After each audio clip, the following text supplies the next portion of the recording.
ఈ స్కామ్ జరిగిందన్నటువంటి విషయాన్ని చెప్పడం జరిగింది.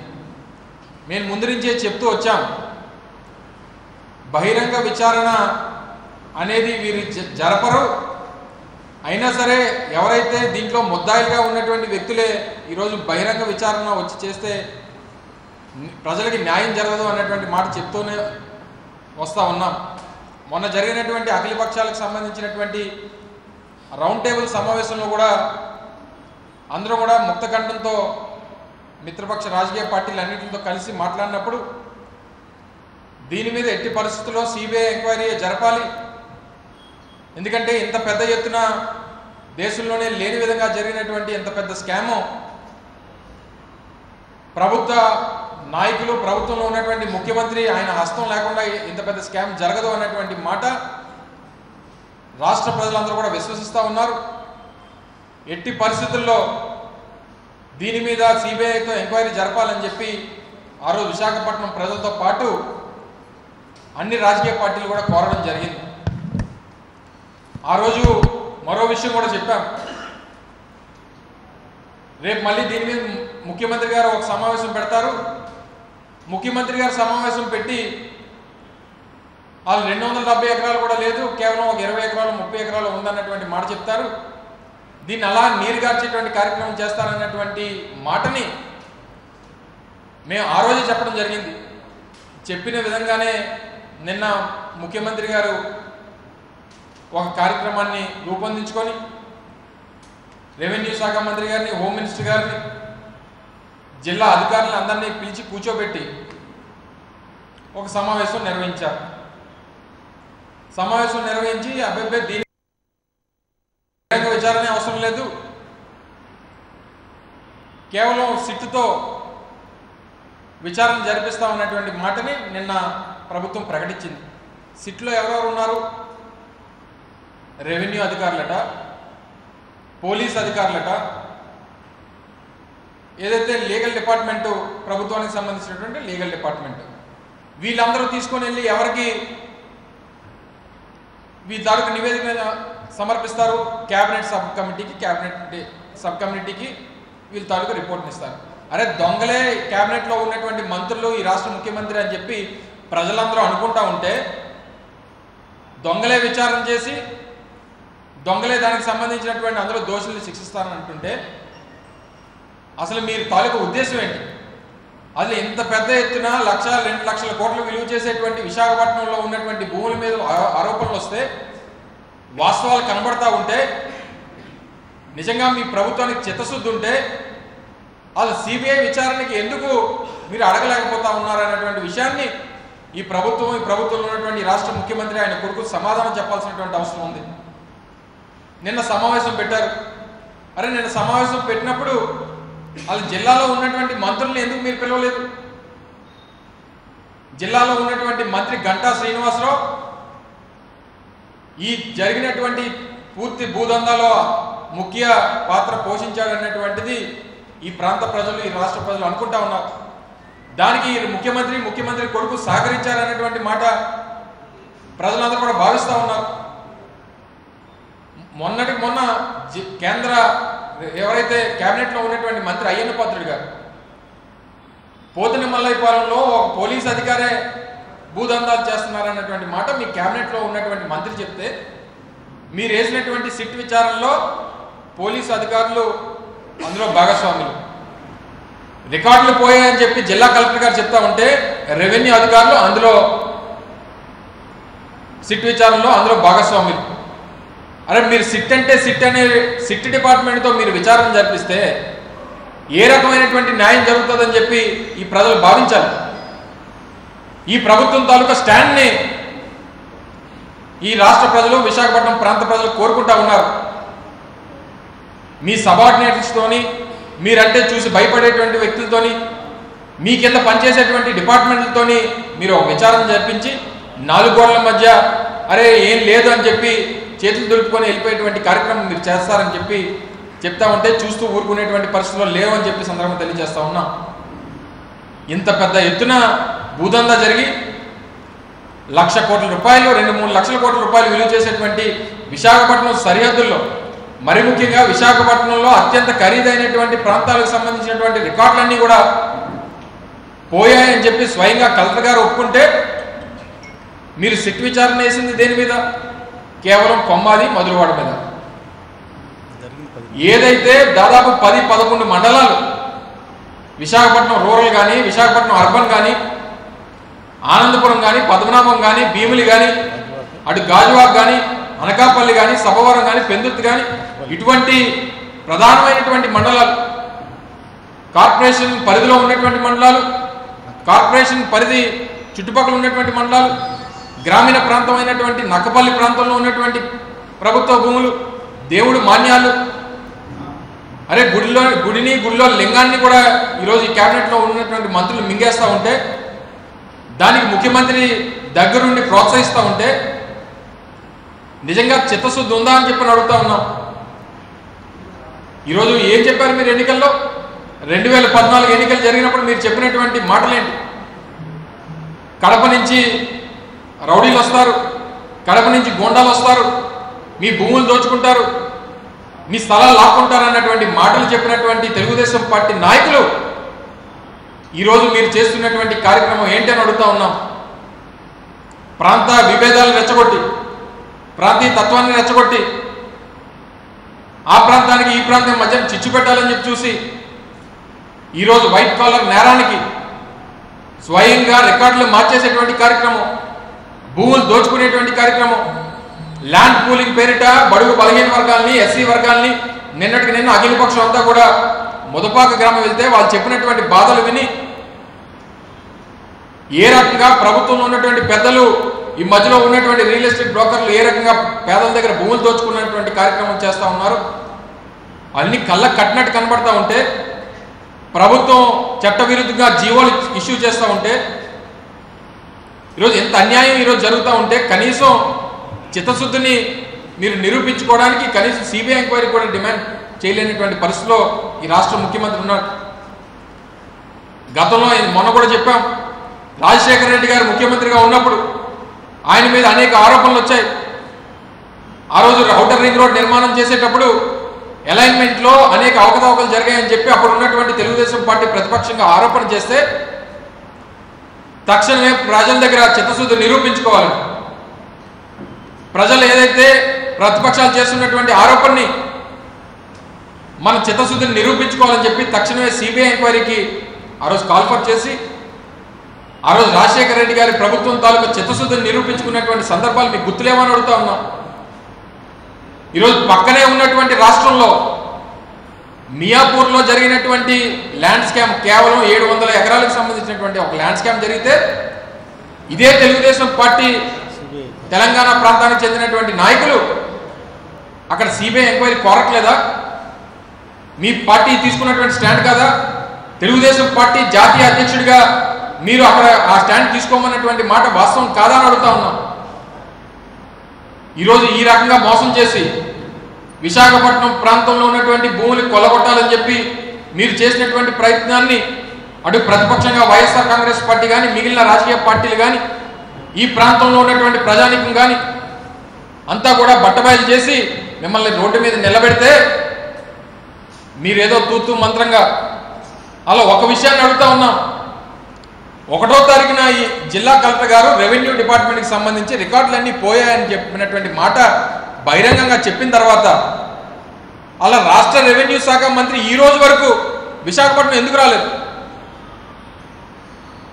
ఈ ప్రభుత్వం తాలూకు చిత్తశుద్ధిని ఒకసారి ఆలోచన చేయమని చెప్పి కోరుతా ఉన్నాం. ప్రజలు కూడా గమనించమని కోరుతా ఉన్నాం. డిప్యూటీ సీఎంగా ఉన్నటువంటి వ్యక్తి, రాష్ట్రానికి రెవెన్యూ శాఖ మంత్రిగా ఉన్నటువంటి వ్యక్తి, రెవెన్యూలో ఇంత పెద్ద భూదందా జరిగిందని, ఇన్ని వేల లక్షల ఎకరాలకు సంబంధించినటువంటి రికార్డులు పోయాయని చెప్పి జిల్లా మ్యాజిస్ట్రేట్ అయినటువంటి కలెక్టర్ చెప్తా ఉంటే మీ ప్రభుత్వం ఉన్నటువంటి బాధ్యత ఏంటి? అంటే మీ ముఖ్యమంత్రి గారు మిమ్మల్ని వెళ్ళొద్దన్నారా? లేకపోతే 15 రోజులు దీన్ని సినిమా నడుపుదాం, ఆఖరిలో దీన్ని నీరుగార్చేద్దాం అనేటువంటి విషయాన్ని ఏమన్నా మీకు ముఖ్యమంత్రి గారు చెప్పారా? లేకపోతే ముఖ్యమంత్రి తనయుడు లోకేష్ దాని జోలికి వెళ్తే మీ అంతు చూస్తామో లేకపోతే మీ పదవి తీసేస్తామనేటువంటి మిమ్మల్ని ఏమన్నా భయపెట్టాడా? మీరు కూడా ఈ రాష్ట్ర ముఖ్యమంత్రితో పాటు సహచరుడిగా ఉన్నటువంటి 78 నుంచి మీరు శాసనసభ్యుడిగా రాజకీయాల్లో ఉన్నటువంటి వ్యక్తి, ఈ రాష్ట్రానికి రెవెన్యూ శాఖ మంత్రిగా ఉన్నటువంటి మీరు ఎందుకు 15 రోజులుగా విశాఖపట్నంలో కనీసం కన్నెత్తి కూడా చూడలేదు? ఒక రివ్యూ మీటింగ్ కండక్ట్ చేయాలన్నటువంటి ఆలోచన చేయలేదు. ఇక్కడ ఉన్నటువంటి మంత్రులు అయితే ఏం డ్రామాలు ఆడుతూ ఉన్నారు. పూర్తిగా ఇందులో భాగస్వామైనటువంటి గంటా శ్రీనివాసరావు గారు దోషుల్ని ఎవరిని కూడా వదలకూడదు అనేటువంటి స్టేట్మెంట్లు ఇస్తూ ఉంటే, దొంగే దొంగ దొంగ అని చెప్పి అరుస్తున్నటువంటి సందర్భాలు కనబడతా ఉంటే, క్లియర్ కట్గా ల్యాండ్ పూలింగ్లో నీ తోడలేనటువంటి పరుచూరి భాస్కర్రావు గారు ఆధారాలతో ఈరోజు ప్రభుత్వ ధనాన్ని ఇండియన్ బ్యాంకులో మీ అందరికీ తెలుసు, ఇండియన్ బ్యాంకులో ప్రభుత్వ భూములు పెట్టి డబ్బులు కాజేసేటువంటి కార్యక్రమం అచ్చంగా కేబినెట్లో ఉన్నటువంటి మంత్రి గంటా శ్రీనివాసరావు గారు చేస్తూ ఉంటే, ఓ పక్క మీ ఎమ్మెల్సీ దీపక్ రెడ్డి పక్క రాష్ట్రంలో ఉన్నటువంటి భూములు కబ్జా చేస్తుంటే జైల్లో పెడితే కనీసం చర్యలు తీసుకునేటువంటి బాధ్యత కూడా ఈ రాష్ట్ర ముఖ్యమంత్రి చేయడు. బ్యాంకులను మోసం చేసి 100 కోట్ల రూపాయలు ప్రభుత్వ భూములు తాకట్టు పెట్టి 100 కోట్ల రూపాయలు ఈరోజు దోచుకునేటువంటి కార్యక్రమం చేసి కనీసం తిరిగి కట్టాలనేటువంటి బాధ్యత ఈ మంత్రికి లేకపోతే ఆయన మీద యాక్షన్ తీసుకోడు. మీ మిత్రపక్షమైనటువంటి శాసనసభ్యులు మాట్లాడుతూ ఉన్నారు, మీ కేబినెట్లో ఉన్నటువంటి మంత్రులు మాట్లాడుతూ ఉన్నారు. ఈరోజు ఇంతమంది శాసనసభ్యుల మీద ఆరోపణలు ఉన్నాయి, వాస్తవాలు కనబడతా ఉన్నాయి. దీన్ని నిరూపించుకు మీ కొడుకు మీద, ఈ రాష్ట్ర ముఖ్యమంత్రి గారి కొడుకు ఇప్పుడు పంచాయతీరాజ్ శాఖ మంత్రిగా ఉన్నటువంటి నారా లోకేష్ మీద ఆయన చెప్పు చేతల్లోనే ఇవన్నీ జరుగుతున్నాయనేటువంటి మాట ప్రజలు అంటూ ఉంటే కనీసం చిత్తశుద్ధిని నిరూపించుకోవాల్సినటువంటి బాధ్యత ప్రభుత్వానికి లేదని అడుగుతా ఉన్నాం. ఇప్పటికే అఖిల పక్షాలన్నీ కూడా అన్ని రాజకీయ పక్షాలు వైఎస్ఆర్ కాంగ్రెస్ పార్టీ నాయకత్వంలో మొన్న రౌండ్ టేబుల్ సమావేశం నిర్వహించాం. నిన్న ముదపాకలో ఆ ప్రభుత్వ భూముల దగ్గరికి, ఏదైతే అసైన్ భూముల దగ్గరికి ఆ రైతులతో మాట్లాడడం జరిగింది. నిన్న కూడా చెప్పడం జరిగింది, అవసరమైతే వైఎస్ఆర్ కాంగ్రెస్ పార్టీ రాష్ట్ర అధ్యక్షులు జగన్మోహన్ రెడ్డి గారిని విశాఖపట్నం తీసుకొని వచ్చి ఈ ప్రభుత్వం మీద, కేంద్ర ప్రభుత్వం మీద ఒత్తిడి తీసుకొని వచ్చి మీ ద్వారా కేంద్ర ప్రభుత్వాన్ని కూడా కోరుతా ఉన్నాం, నరేంద్ర మోడీ గారిని, కేంద్ర ప్రభుత్వాన్ని కోరుతా ఉన్నాం. దేశంలో ఎక్కడా లేని విధంగా ఇంత పెద్ద భూ కుంభకోణం స్మార్ట్ సిటీగా పేరు చెప్పి ఈరోజు ఇంత పెద్ద కుంభకోణానికి తెరలేమినటువంటి తెలుగుదేశం పార్టీ నాయకుల మీద, ప్రభుత్వం మీద, అధికారుల మీద తక్షణమే సిబిఐ ఎంక్వైరీకి పిలవని చెప్పి మేము కేంద్ర ప్రభుత్వాన్ని కూడా మేము డిమాండ్ చేస్తూ ఉన్నాం. ఈ ప్రభుత్వం మీద, ఈ ప్రభుత్వం వేసేటువంటి విచారణల మీద, ఈ సిట్ విచారణ కేవలం బోగస్ విచారణ. ఈ రాష్ట్ర ముఖ్యమంత్రి సిట్ అంటే సిట్ అనేటువంటి ఒక సంస్థతో మీరు విచారణ జరిపితే పేదలకి, పేద వర్గాలకి, ఇందులో ఇబ్బంది పడినటువంటి రైతులకి, ప్రజలకి న్యాయం జరగదు అన్నటువంటి విషయాన్ని మరొకసారి తెలియజేస్తూ మీ ప్రభుత్వం తాలూకా స్టాండ్ని ప్రజలకు చెప్పాల్సినటువంటి అవసరం ఉంది. మీ చిత్తశుద్ధిని నిరూపించుకోవాల్సినటువంటి అవసరం ఉంది. ఇందులో మీ చిత్తశుద్ధి ఎక్కడా కూడా నిరూపణ అవ్వదు. ఎందుకంటే దీంట్లో ముఖ్యమంత్రి కొడుకు, జిల్లాలో ఉన్నటువంటి మంత్రులు అందరి తాలూకా హస్తం ఉంది. దీంట్లో రెవెన్యూ శాఖ అధికారులు పై స్థాయి నుంచి కింద స్థాయి వరకు అందరి తాలూకా బాధ్యత, అందరి తాలూకా ఇన్వాల్వ్మెంట్ ఇందులో ఉంది. వాళ్ళందరూ కూడా ఇందులో దోషులుగా నిలబడతాం. తప్పకుండా రానటువంటి కాలంలో ఏదైతే దీని మీద పూర్తి స్థాయిలో విచారణ చేపట్టేటువంటి కార్యక్రమం, అవసరమైతే న్యాయస్థానాన్ని ఆశ్రయించైనా సరే దీని మీద సిబిఐ ఎంక్వైరీకి వైఎస్ఆర్ కాంగ్రెస్ పార్టీ పట్టుబడుతుంది అన్నటువంటి విషయాన్ని మరొకసారి తెలియజేసుకుంటూ, కేవలం నిన్న వేసినటువంటి విచారణ, నిన్న చేసినటువంటి ప్రభుత్వం చేసినటువంటి కార్యక్రమం ఒక సినిమాని తలపించే విధంగా, ఒక రక్తి కట్టించేటువంటి కార్యక్రమంగా వీరు తయారు చేశారు.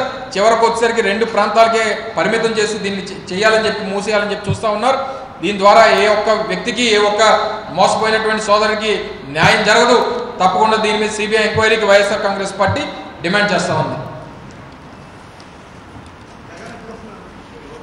చెప్తా ఉన్నాం, త్వరలో తేదీ ప్రకటిస్తాం. పెద్ద ఎత్తున మహాధారణ కార్యక్రమాన్ని చేపట్టాలని చెప్పి పార్టీ నిర్ణయం తీసుకుంటా ఉంది. తప్పకుండా జగన్మోహన్ రెడ్డి గారి నాయకత్వంలోనే ఆ ధర్నాన్ని నిర్వహిస్తాం. బహిరంగ విచారణ ఉన్నట్టు మనకు చెప్పడం ప్రభుత్వం చెప్తే మేము ముందు నుంచి చెప్తా ఉన్నాం. మీకు కూడా మీకు గుర్తుండదు. నేను మొన్న రౌండ్ టేబుల్ సమావేశంలో మాట్లాడినప్పుడు చెప్పాను, గతంలో ప్రెస్ మీట్ అయినప్పుడు చెప్పాను, దొంగలే వచ్చి విచారణ చేస్తామంటే ఊరుకునేటువంటి పరిస్థితి లేదనేటువంటి మాట చెప్పాం. అయినప్పటికీ ఒకవేళ విచారణ జరిపినా మా తాలూకు స్టాండ్ ఏంటో ఆ రోజు జరిగేటువంటి విచారణలో వచ్చి రాష్ట్ర ప్రజలకు తెలియజేస్తాం అనేటువంటి మాట కూడా చెప్పాం. విచారణ దానికి ఎక్కడ పార్టీ నాయకులు పెద్దలు అందరూ వస్తారన్నటువంటి భయం ఒకటి, దీన్ని పూర్తిగా నీరుగార్చేయాలన్నటువంటి కార్యక్రమం ఒకటి చేశారు. మొన్న లోకేష్ వచ్చిన తర్వాత 277 ఎకరాలకు ఎందుకంటే వచ్చింది? ఇదే జిల్లా కలెక్టర్ గారు మీ అందరి సమక్షంలో 5,000 ఎకరాలకు సంబంధించినటువంటి ల్యాండ్ ట్యాంపరింగ్స్ జరిగాయి. దాదాపు 20,000 నుంచి 25,000 కోట్ల రూపాయలు విలువైనటువంటి భూములు సంబంధించినటువంటి అవకతవకలు జరిగాయని చెప్పి జిల్లా కలెక్టర్ గారు ఒప్పుకొని 5,000 ఎకరాలు కాస్త 277 ఎకరాలు ఎందుకు అయిపోయింది? ఈరోజు దాన్ని కేవలం 2 ప్రాంతాలకే పరిమితం చేశారు. నిన్న వేసినటువంటి సిట్ విచారణ కూడా కేవలం మధురవాడ కొమ్మాదికేనంట, మిగిలిన ప్రాంతాలు ఏవి కూడా ఆ విచారణలోకి రావట. ల్యాండ్ పూలింగ్ పేరిట ముదపాకలో క్లియర్ కట్గా అగ్రిమెంట్లు చేసుకొని వాళ్ళకి డబ్బులు ఇచ్చి వాళ్ళతో సంతకాలు పెట్టుకొని క్లియర్గా ఇన్సైడర్ ట్రేడింగ్ ఇందులో కనబడింది. దస్పలైస్ విషయంలో పిట్ ప్రోకో కనబడతా ఉంది. ఈరోజు అన్ని రకాలైనటువంటి ఇన్ని అవకతవకలు, ఇన్ని లక్షల కోట్ల రూపాయలు విలువైనటువంటి భూములకు సంబంధించినటువంటి ఆరోపణలు మీ మీద వచ్చినప్పుడు ఈరోజు విచారణ పేదవాడి గోడు వినాల్సినటువంటి బాధ్యత ప్రభుత్వానికి ఉంది. అయినా ఇవన్నీ కూడా ఏది కూడా ఈ రాష్ట్ర ప్రభుత్వం చేతుల్లో జరగదు. ఎందుకంటే వాళ్ళే దొంగలు. ముఖ్యమంత్రి దగ్గర నుంచి కింద స్థాయిలో ఉన్నటువంటి రెవెన్యూ అధికారుల వరకు ఇందులో అందరి ఆస్తి ఉంది. దీని మీద సిబిఐ ఎంక్వైరీ వల్లే ఈ ప్రాంత ప్రజలకి న్యాయం జరుగుతుంది అన్నటువంటి విషయాన్ని గట్టిగా ఈ ప్రాంత ప్రజలు, రాజకీయ పార్టీలు, పెద్దలు అందరం కూడా నమ్ముతా ఉన్నాం. ఇంకో విషయం మొన్న అసెంబ్లీలో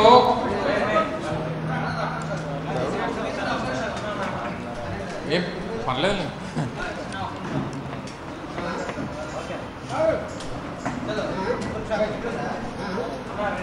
మొన్న అసెంబ్లీలో చిన్న వర్షం పడితే ప్రతిపక్ష నాయకులు గారి ఛాంబర్లోకి ధారాళంగా నీరు వస్తే మరుసటి రోజు స్పీకర్ గారు ఆయనకు సంబంధం లేకపోయినప్పటికీ ఆయన వచ్చి ఆయన తాలూకా అభిప్రాయాన్ని కావాలని చెప్పి ఎవరో పైపు పోసారనేటువంటి మాట చెప్పారు. సిఆర్డిఏ అధికారి వచ్చి వర్షం ఉలుపురు వల్ల నీరు లోపలికి వచ్చిందనేటువంటి మాట ఆయన చెప్పారు. అంటే పైపు పోసిస్తున్న దానికి నీరు గాలి వల్ల నీరు లోపలికి వచ్చిన దానికి సిఐడి ఎంక్వైరీకి పిలిచారు ఇదే ప్రభుత్వం. అంటే ఇలాంటి చిన్న వాటికి సిఐడి ఎంక్వైరీలు, సిబిసిఐడి ఎంక్వైరీలు, సిబిఐ ఎంక్వైరీలు. అరే రాష్ట్రాన్ని అంతటినీ దోచేసేటువంటి కార్యక్రమం చేసి మీ మీద ఇన్ని ఆరోపణలు వస్తే కనీసం సిబిఐ ఎంక్వైరీకి పిల్లలైనటువంటి దుస్థితిలో ఈ ప్రభుత్వం ఉన్నందుకు చాలా సిగ్గుపడతా ఉన్నాం. తప్పకుండా దీన్ని మాత్రం ఇక్కడితో వదిలిపెట్టేటువంటి పరిస్థితి లేదు. విశాఖపట్నం ప్రాంత ప్రజలు అమాయకులని చెప్పి ఏదో దోచుకు తినేద్దాం అన్నటువంటి ఆలోచనతో ఉన్నట్టున్నది ప్రభుత్వం. దానికి ఇక్కడ ఉన్నటువంటి బయట నుంచి వచ్చినటువంటి వ్యక్తులు ఇక్కడ నాయకత్వం చేయడం ఒక దురదృష్టం. వీళ్ళందరూ దోచుకు తిన్నారని చూస్తూ ఉన్నారు. ఎవరిని వదిలిపెట్టేటువంటి పరిస్థితి లేదు. మొన్న బండారు సత్యనారాయణ మూర్తి గారు కూడా ఒక మాట విజయసాయి రెడ్డి గారిని గురించి మాట్లాడుతూ ఒక మాట అన్నారు, నన్ను ఇందులో ఏదైనా నిరూపణ చేస్తే నన్ను నేను బహిరంగం ఊరేసుకుంటానన్నటువంటి మాట బండారు సత్యనారాయణ మూర్తి గారు చెప్పారు. ఈ విషయంలో మాత్రం క్లియర్గానే చెప్తా ఉన్నాం, మీరు ఎవరో కూడా మీరు సొంతంగా ఉరేసుకోవాల్సినటువంటి పని లేదు. రేపు వైఎస్ఆర్ కాంగ్రెస్ పార్టీ అధికారంలోకి వచ్చిన తర్వాత మీరు చేసినటువంటి తప్పుల్ని న్యాయస్థానంలో పెట్టి న్యాయస్థానమే మీకు ఉరేసేటువంటి కార్యక్రమం ఈ ప్రభుత్వం, రాబోయేటువంటి ప్రభుత్వం చేయబోతా ఉంది. మీరు చేసినటువంటి తప్పులు పేదవాడి కడుపు కొట్టినటువంటి మీరు ఎట్టి పరిస్థితుల్లో మిమ్మల్ని వదిలిపెట్టేటువంటి పరిస్థితి లేదు. తప్పకుండా న్యాయపరంగా మీ మీద చర్యలు తీసుకొని, ఇప్పటి వరకు నిన్న వెళ్ళిన తర్వాత ఒక మాట చెప్పారు, ఇప్పటి వరకు అక్కడ 450 ఎకరాలకు సంబంధించినటువంటి భూముల మీద జరిగితే స్థానికంగా ఉన్నటువంటి శాసనసభ్యుడు కనీసం ఆ ప్రాంతానికి వెళ్ళలేదు, ఆ ప్రాంత పర్యటనకు వెళ్ళలేదు, వాళ్ళకి బాధలు కనుక్కోలేదు. ఇంకా అంతకంటే మీరు చేసినటువంటి అవినీతికి, మీరు చేసినటువంటి స్కామ్కి అంతకంటే నిదర్శనమే ఉంటుంది. ఇవన్నీ కూడా దృష్టిలో పెట్టుకోవాలని చెప్పి మిమ్మల్ని కోరుతా ఉన్నాం.